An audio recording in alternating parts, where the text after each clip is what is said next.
If you look at a crowd during a modern sports broadcast, you see fans screaming at monitors with veins bulging and hands thrown up in absolute disgust.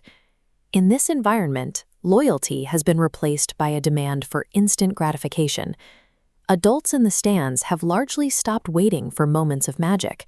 Instead, they've shifted toward a mindset of entitlement, where the game is expected to deliver a constant stream of positive results on command. This transactional relationship turns the stadium into a place of anxiety. When a team's performance is viewed like a product that must be delivered, any failure on the pitch is felt as a personal insult rather than a shared hardship.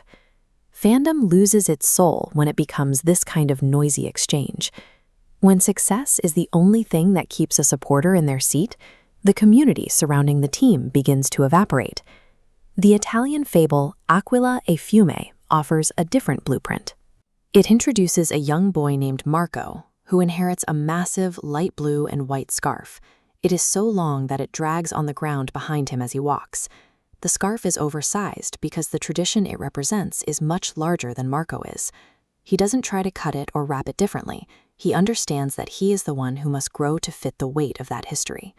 Real passion involves adapting yourself to a generational commitment.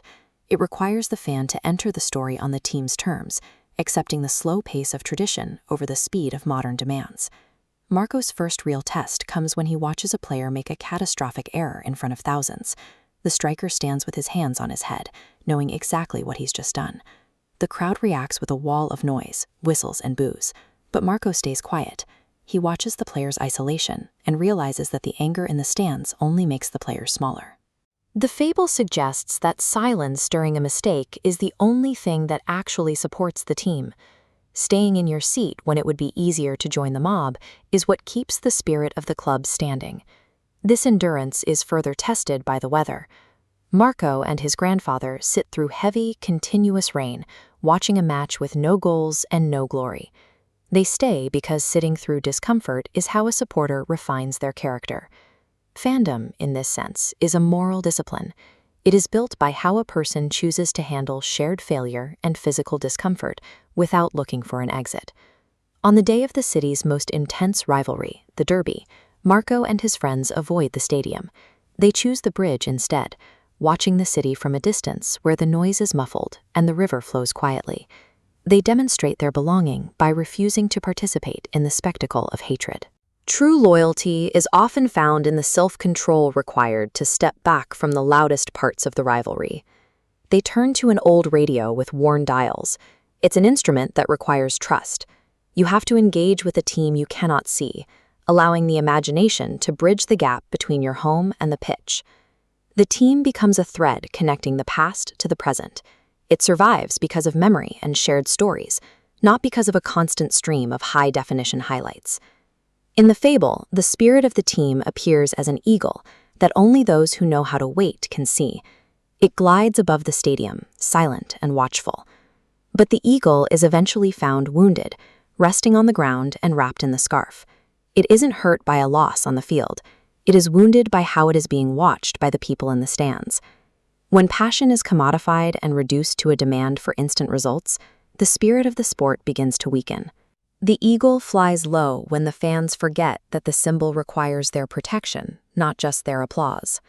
The fans' primary responsibility is to guard the meaning of that symbol. They must keep it safe from the cynicism of a culture that values the price of the ticket over the depth of the tradition. In the early morning light, Marco sits outside the empty stadium. He watches the eagle take flight one last time, disappearing into the city. He realizes he no longer needs to wait for its shadow to know it exists. The symbol has moved inward. The lessons of the bridge, the radio, and the rain have reshaped his character. He is no longer just observing a tradition. He has become the person capable of carrying it. When victory eventually arrives, it isn't light or fleeting. It feels heavy, like the trophy in a player's hands after a game in the rain. It is a success earned through the discipline of having stayed through every disappointment that came before it. By practicing this kind of restraint, the silence during an error, the patience in the rain, and the memory of those who came before, Marco develops a resilience that stays with him long after he leaves the stadium. These specific habits of the heart change how he interacts with anything that requires long-term dedication. We can reclaim our own passions by choosing this path. By moving away from the loud, transactional noise of the crowd, we find a form of loyalty that doesn't break under pressure. It is a silent, resilient discipline that learns to see the eagle even when it isn't flying.